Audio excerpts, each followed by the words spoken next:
Gracias, Humberto, y buenos días a toda la audiencia.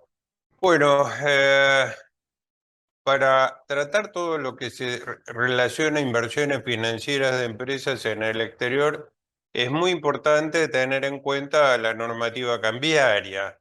¿Por qué? Porque es un poco para estar conscientes de lo que se puede hacer sin cometer infracciones encuadrables en la ley penal cambiaria, aunque debemos señalar que es tan intrincado y cambiante el tema que requiere de un asesoramiento de especialistas. Trataremos de analizar algunos temas relevantes vinculados a la operatoria empresaria y su repercusión en el impuesto a las ganancias. Una forma de tener una noción más profunda de los temas cambiarios y para lo cual recomendamos la lectura es el texto ordenado al 19 de mayo de 2022 sobre exterior y cambios publicado por el Banco Central de la República Argentina. Vamos a entrar en temas cambiarios y como decía antes, bueno, realmente hasta la terminología que se usa en toda esta normativa es dedicada a la gente que está especializada en temas cambiarios. No pretendo desarrollar todos los temas que tienen que ver porque es imposible tratarlos y además completamente difíciles de poder explicar. Y cada día con los cepos cambiarios que se van estableciendo, cada día es más difícil poder interpretar la aplicación práctica de toda esta normativa. Y vamos a arrancar con quienes no pueden comprar dólares o títulos para liquidar en dólares. Bueno, tenemos los que han vendido soja hasta el 30 de septiembre del mes pasado, que tenemos dos comunicaciones del Banco Central y esto no permite comprar dólares o títulos para liquidar en dólares a las empresas que han accedido al dólar soja, ¿eh? Y esto está tanto vinculado a moneda extranjera como a títulos valores con liquidación en moneda extranjera. Y por la 7610, esta normativa no es aplicable a personas humanas. Y acá vemos un poco las contradicciones que nosotros los tributaristas decimos, bueno, pero la persona humana que vendió soja es una empresa unipersonal. Entonces, ¿cómo es que no resulta aplicable? Bueno, es de las tantas cosas difíciles de entender de la normativa cambiaria, pero pareciera que cuando se refiere a empresas es sociedades y cuando se refiere a personas humanas no incluye dentro de las personas humanas a las empresas unipersonales. O dicho en otras palabras, las empresas unipersonales de personas humanas podrían acceder a comprar dólares o títulos para liquidar en dólares. Tampoco pueden acceder a esto los beneficiarios de créditos a tasa cero o de créditos subsidiados, las empresas que han sido beneficiadas con el ATP, en el caso de hasta 800 trabajadores, la prohibición es durante el ejercicio económico y hasta los 12 meses posteriores al cierre del ejercicio. Y para las empresas con más de 800 trabajadores, además de la limitación del ejercicio, es para los 24 meses posteriores al cierre del ejercicio. Para las empresas que han sido beneficiadas del repro, también la limitación es durante el ejercicio en que se les otorgó el beneficio y hasta los 24 meses siguientes. También todas estas limitaciones de que no pueden comprar dólares es también para los importadores, donde hay un límite en la tenencia de dólares para acceder al MULC, o sea, el mercado único y libre de cambios, que bueno, es el cambio barato, digamos, porque no tiene nada que ver ni único ni libre, pero bueno, así se lo denomina. Y para el caso de los importadores se requiere una declaración jurada en la que se deje constancia de que la totalidad de sus tenencias de moneda extranjera en el país se encuentran depositadas en cuentas de entidades financieras, ¿eh? Y que no poseía activos externos líquidos disponibles al inicio del día en que se solicita el acceso al mercado por un monto superior equivalente a $100.000. Entonces, ¿esto cómo se interpreta? Que si están bancarizados, puedo tener más de $100.000 bancarizados en el país. Si tengo dólares pertenecientes a la empresa en cuentas del exterior o en efectivo, entonces ahí juega el tope de $100.000. ¿Por qué no existe límite si lo tengo bancarizado? Y bueno, porque forma parte de la reserva del Banco Central, entonces es como que no está afectando la posición de cambios del Banco Central.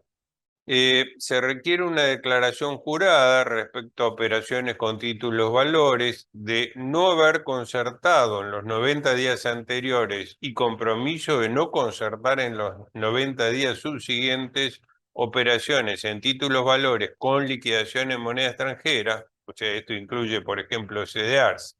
En el caso de personas jurídicas, esta declaración jurada también debe ser hecha por las personas humanas o jurídicas que ejercen el control.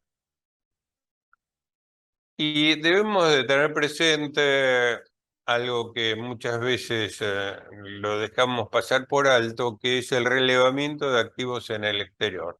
Es un instrumento creado con fines estadísticos por el Banco Central, donde instruye a los residentes argentinos a declarar los activos y pasivos que tienen con no residentes, o sea, fundamentalmente cuentas en el exterior. Es fundamental para poder operar en comercio exterior, cumplir con dicho régimen informativo y mantenerlo actualizado. Permite al Banco Central poder tener una proyección del flujo de fondos que ingresan y salen del país, no sé para qué le sirve esta proyección, y de ser necesario y según la operación que se quiere pagar al exterior, es requisito normativo para poder acceder al MUL. ¿Quiénes tienen que presentar este relevamiento? Es Hay que tener en cuenta la suma de los flujos de activos y pasivos externos durante el año calendario o el saldo de activos y pasivos a el 31 de diciembre.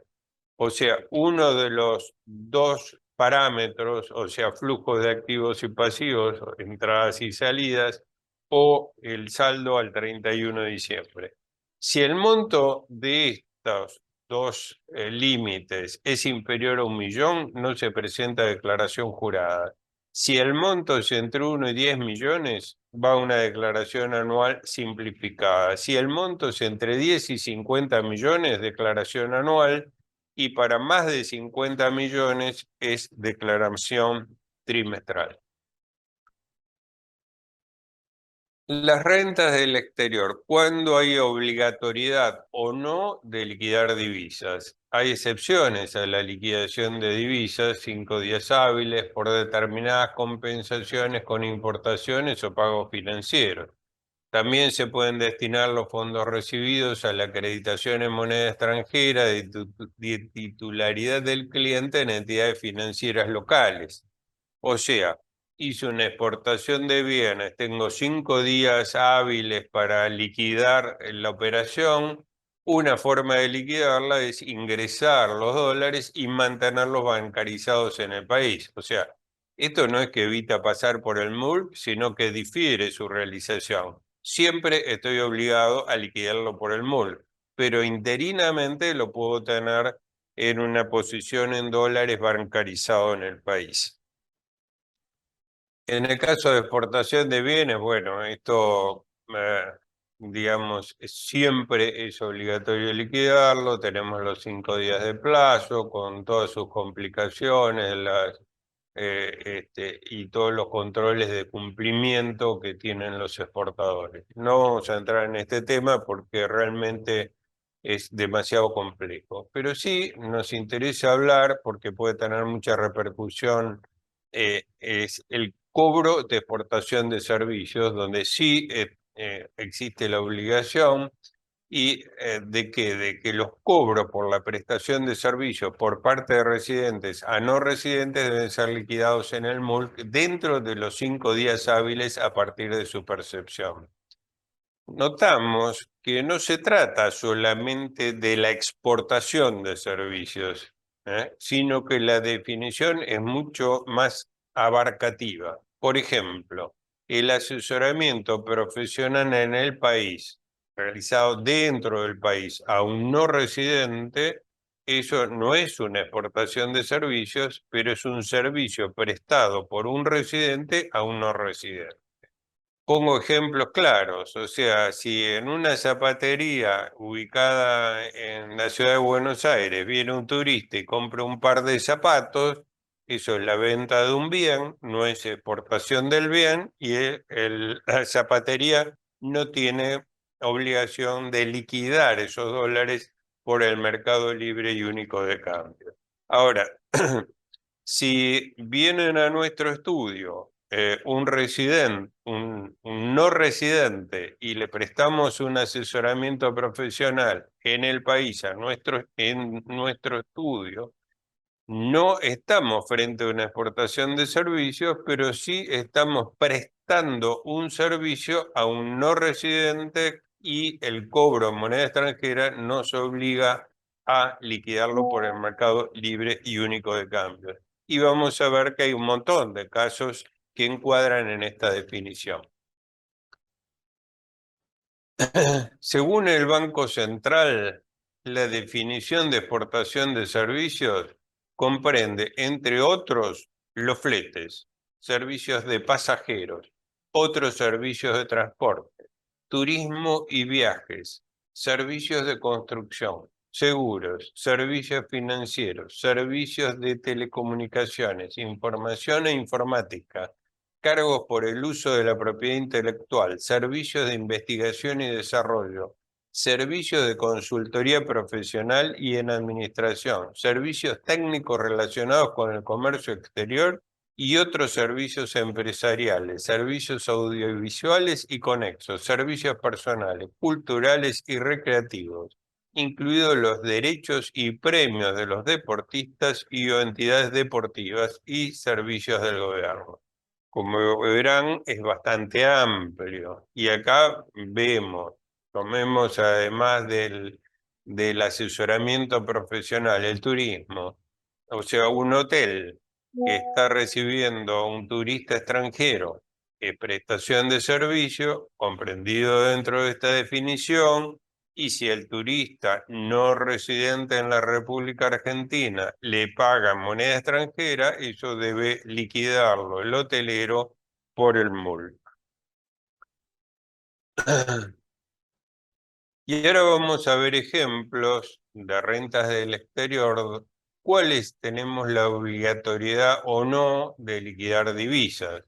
El aumento de ingresos por exportación de servicios es una medida nueva, es la comunicación 7518, y dice que las personas jurídicas podrán obtener una certificación de aumento de ingresos por cobros de exportaciones de servicios en el año 2022 para ser exclusivamente destinada al pago de remuneraciones de sus trabajadores por hasta el mínimo entre el 50% del aumento de las exportaciones de servicios en el acumulado 2022 respecto de la totalidad del año 2021 y 20% de las remuneraciones brutas para lo que resta del 2022. Este mecanismo podrá ser utilizado solo en la medida en que la firma no registre incumplimientos a la fecha en materia de ingresos y liquidación de exportaciones de servicios, se comprometa a liquidar los fondos que no hayan sido destinados al pago de remuneraciones y que no haya concertado venta de títulos valores o con liquidación en moneda extranjera 90 días antes de la certificación y se comprometan a no realizarlo por los 90 días subsiguientes. Esto es un poquito ponerle paños fríos a algo que ha dejado de funcionar totalmente. Y pongo dos ejemplos. Uno es la gran cantidad de gente relativamente joven que por tener ciertas habilidades y además poder hablar un idioma extranjero, como generalmente sucede con el inglés, están prestando servicios individualmente al exterior. Esos servicios debieran liquidarse por el MULC. Ahora, un una persona joven que ese es su único ingreso, que en Estados Unidos no le obligan a facturarlo, que puede cobrarlo en una cuenta en el exterior o una de las plataformas, de las tantas plataformas que están circulando, lo más probable es que cometa la infracción cambiaria, pero que no esté dispuesto a liquidarlo por el MUL por la gran diferencia, por la gran brecha cambiaria que existe. Y obviamente perseguir a todos esos pequeños contribuyentes con estas normas cambiarias se hace muy difícil por no dejar los rastros de todas estas cosas. Ahora, si vamos a empresas más grandes que, por ejemplo, prestan servicios, por ejemplo, de desarrollo de software al exterior, tenemos que todos los empleados que están desarrollando eso están capacitados para trabajar en forma directa, con lo cual requieren que los sueldos estén acorde con lo que se está pagando en el exterior y si no, se van quedando sin empleados como viene sucediendo en las empresas, por ejemplo, de software. Entonces, ¿en qué termina todo eso? En que le quieren poner determinados parches, como es esta comunicación 7518, pero son parches que realmente no cubren el tema de fondo. Yo creo que el turismo interno y el turismo de tanto de salida como de entrada debieran ir por el mercado libre de cambios, pero libre total, no el MUL, sino por el mercado, digamos, dólar MEP contado con liquidación, y lo mismo debería ser para todas las prestaciones de servicio. Bueno, estos son parches tibios para tratar de arreglar algo que no tiene arreglo. Y seguimos con qué cosas tienen obligatoriedad de liquidar divisas. El alquiler de inmuebles en el país a no residentes obliga también a liquidar por el MUL. ¿Por qué? Porque es una prestación de servicios y por lo tanto hay que liquidarlo. Por supuesto, los propietarios de estos inmuebles tratarán de no recibir moneda extranjera, sino recibir el alquiler en pesos. La enajenación de activos no financieros no producidos también deben liquidarse por el MUC dentro de los 5 días. Y bueno, ¿qué es activos no financieros no producidos? Conforme a la definición del Banco Central, las adquisiciones o enajenaciones de activos no financieros no producidos comprenden aquellas transacciones en las que tiene lugar el traspaso de activos intangibles asociados con los derechos de propiedad económica de, entre otros, derechos de pesca, derechos minerales y espacio aéreo y electromagnético, los pases de deportistas, incluyendo los derechos de formación de deportistas percibidos a partir de operaciones con terceros y, en caso de que se vendan por separado de la empresa propietaria, patentes, derechos de autor, concesiones, arrendamientos, marcas registradas, logotipos y dominios de Internet. Todo esto corresponde liquidarlo por el MUL en la medida que sean prestados a no residentes. Y vamos a otras rentas que serían de ingreso primario. Estas no existe obligación de liquidarlas por el MULC y conforme al Banco Central comprende la remuneración de empleados y la renta de inversión. O sea, acá no estamos hablando de servicios de consultoría o demás prestados a no residentes, sino el cobro de remuneración de empleados. En primer caso, se incluyen los pagos de sueldos y otras remuneraciones de trabajadores temporales que se perciben por el trabajo personal realizado por el residente de una economía para el residente de otra economía. En rentas de inversión se incluyen las transacciones por ingresos de residentes de una economía por la tenencia de activos financieros emitidos o adeudados por residentes de otra economía. O sea, todo lo que es fuente extranjera, compra-venta de títulos valores de la cuenta del exterior, cobrar intereses en el exterior, cobrar utilidades de empresas del exterior, cobrar dividendos del exterior, todo eso es renta de ingreso primario y por lo tanto no es obligatorio liquidarlo por el mercado libre y único de cambio, sino que pueden ser mantenidos en las inversiones tal cual están, en moneda extranjera, o eventualmente si se necesita plata en el país, traerlo por contado con liquidación o MEP. También dentro de este ingreso primario se incluye la renta obtenida por las inversiones directas en inmuebles, o sea, inmuebles en el exterior de los cuales se cobran alquileres, no hay obligación de liquidarlos por el MUL. Y pasamos a otro tema. ¿Quiénes pueden vender dólares para pasar a pesos? Exportaciones de bienes y servicios, obligatoriamente por el MUL.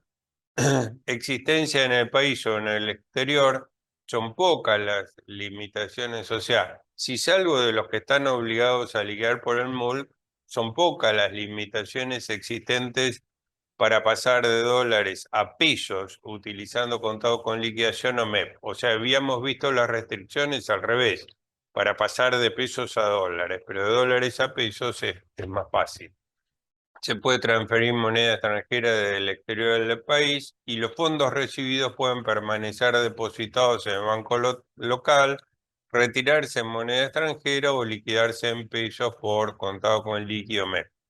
Y las transacciones de títulos valores concertadas en el exterior y los títulos valores adquiridos en el exterior no podrán liquidarse en pesos en el país. O sea, es una comunicación que no entiendo, no sé ni para qué sirve, pero lo que está diciendo es que si compro títulos valores en el exterior no los puedo transferir al país para luego liquidarlos contra dólares.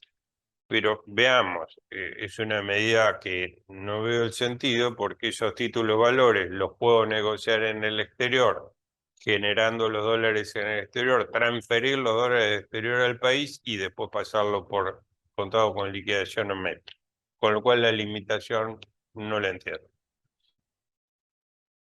Transferencias de moneda extranjera desde el país al exterior, no por importaciones, ¿no? O sea, no por el MUL, sino digamos, los que quieren tener sus fondos blancos transferidos al exterior. Titular de cuenta en el país tiene que ser al mismo titular de banco en el exterior. Divisa, se puede transferir moneda extranjera al exterior, requiere la intervención de comercio exterior de cada banco tiene sus límites en general fijados por el Banco Central, que si se supera ese límite, creo que eran $50.000, requiere calendarización. O sea, hay que avisarle al Banco Central para establecer una fecha, esto demora algunos días, pero no mucho, y aclaro, la transferencia no se puede hacer a un broker, sino tiene que ser un banco comercial y tiene que ser del mismo titular a el mismo titular del exterior. También se pueden transferir títulos públicos y otros títulos valores, adquiridos en el país en pesos y se transfiere a una cuenta del exterior para mantener esos títulos valores en el exterior o para venderlos en el mercado externo. Y el pago de dividendos a no residentes, que podría hacerse por el MUL, tiene tantas trabas que realmente es muy difícil su concreción. Recordamos que todas estas infracciones cambiarias pueden ser susceptibles de la ley penal cambiaria, la autoridad de aplicación es el Banco Central, las sanciones pueden ser hasta 10 veces el monto de la operación en infracción. Normalmente en el primer sumario se establece una multa de 2 veces el monto operado, o sea, realmente pesado. Prisión de 4 años en la primera reincidencia o multa de 3 a 10 veces el monto de la operación en infracción, y para la segunda reincidencia es de 1 a 8 años de prisión y con el máximo de la multa. O sea, realmente es para tener en cuenta las infracciones cambiarias. Vamos a ver ahora de toda esta normativa cuál es la implicación, las implicancias en el impuesto a las ganancias. Vamos a empezar con La ley de impuesto a las ganancias. Los fondos en el exterior, cuentas corrientes, money market, plazo fijo, generan diferencias de cambio grabadas. La renta de los títulos, valores, intereses y dividendos están grabados por escala. Bueno, por escala en personas humanas o por la escala de sociedades en empresas. Los resultados de la compraventa se determinan en moneda dura, ¿eh? No las cuentas corrientes, money market, eso generan diferencia de cambio, pero la compra-venta de títulos valores se determina un resultado en moneda dura, o sea, dólares de venta menos dólares o moneda extranjera de costo. Dicho costo se determina en la moneda del país en que están situados, aplicando el tipo de cambio vendedor del Banco de la Nación Argentina correspondiente a la fecha en que se produzca la enajenación. Si el resultado es ganancia, se graba por escala. Si el resultado es pérdida, es un quebranto específico, o sea, debe compensarse con resultados de fuente extranjera.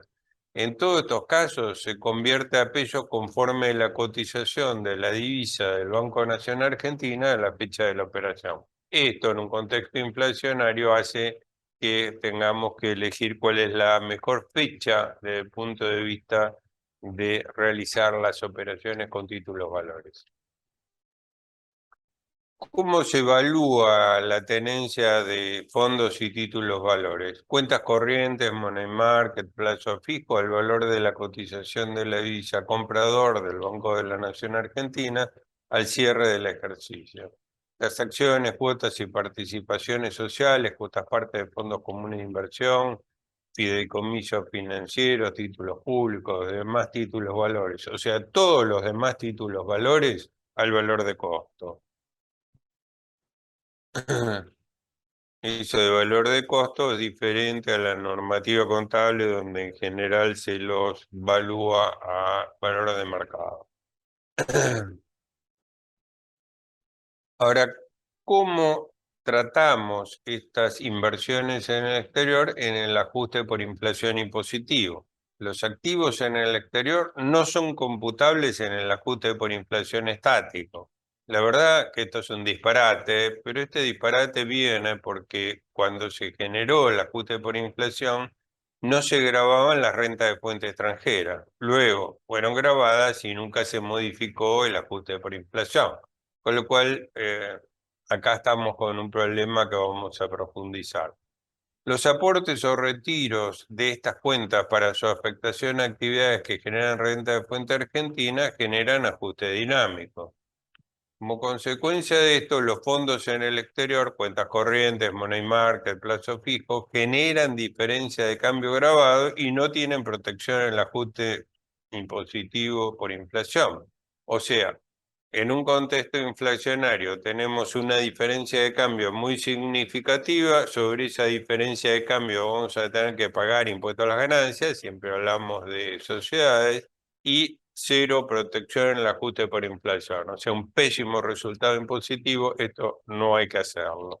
Los títulos valores, si bien tampoco son activo computable, la determinación del resultado en moneda dura genera una gravabilidad razonable.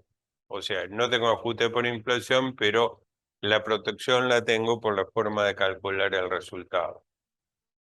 Y finalmente, bueno, ADR y CDR. Un ADR es un certificado negociable extendido por un banco estadounidense que representa una o varias acciones de empresas no estadounidenses que cotizan en alguna de las bolsas norteamericanas.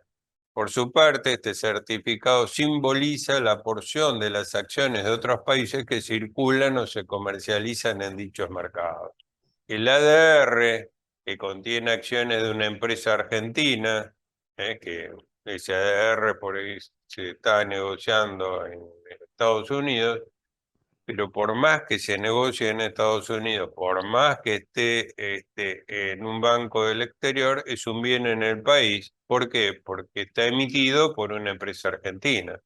Su resultado se determina por costo en pesos, o sea, no en moneda dura, actualizado por IPC si la adquisición corresponde a ejercicios iniciados a partir del 1/1/2018. Los CDR son activos o títulos que cotizan en el mercado argentino y que representan acciones o ETF del extranjero, es decir, son instrumentos del mercado financiero que operan en la bolsa local y que equivalen a una fracción de un activo que cotiza en el extranjero en dólares. De esta forma es posible comprar en pesos una parte de una acción de una empresa extranjera o de un ETF. Aunque están en el país, ¿eh? Son activos en el exterior. ¿Por qué? Porque el emisor de esos títulos es una empresa extranjera y por lo tanto deben generar resultados ajustados en moneda dura y tampoco son activos computables en el ajuste por inflación. Bueno, tema arduo, quedamos por terminado, así que muchas gracias por escucharme y los saludo atentamente para después continuar con las preguntas del tema.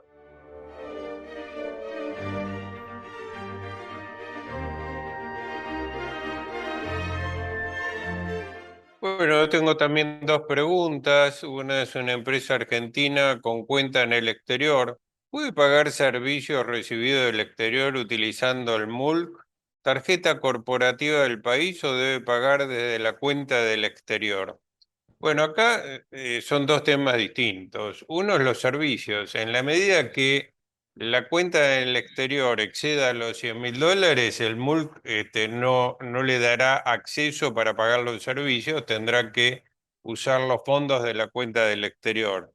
En cuanto a la tarjeta, se rige por otras normas. Las tarjetas van por la liquidación que hace la tarjeta con débito en cuenta, etcétera, y va no por el dólar MULC, sino por el dólar tarjeta, digamos que es, si bien es a cambio oficial también, pero lleva el impuesto país y las retenciones y percepciones que correspondan.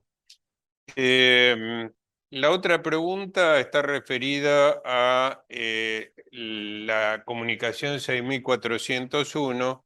Si puede ser que a partir del 2020 sean trimestrales en todos los casos. Bueno, acá tenemos que comentar la reforma que ha habido de la 6401 por la resolución 6795 aplicable a partir del 2020. Ahora, esta comunicación se refiere a presentaciones trimestrales diferente a la 6401 cuando las personas jurídicas o humanas tengan pasivos externos a fin de cualquier trimestre calendario. O sea que la modificación a partir del 2020 es no para los activos o movimientos de fondos en el exterior, sino que la presentación trimestral para todos los casos de personas jurídicas y personas humanas es cuando tienen pasivos externos que deben regirse por el MUL y no otro tipo de pasivos. Y esta comunicación 6795 también tiene una incidencia retroactiva porque para aquellos que no estaban obligados a presentar la posición de cambios de los periodos 18 y 19, en la medida que tengan pasivos externos, también están obligados a presentar las declaraciones por los periodos 2018 y 2019. Bueno, por otra parte, quiero agradecer a los que han reconocido mi esfuerzo por semejante problemas cambiarios que realmente es muy difícil de abordar y siempre nos presentan algún tipo de inseguridad en las respuestas. Muchas gracias.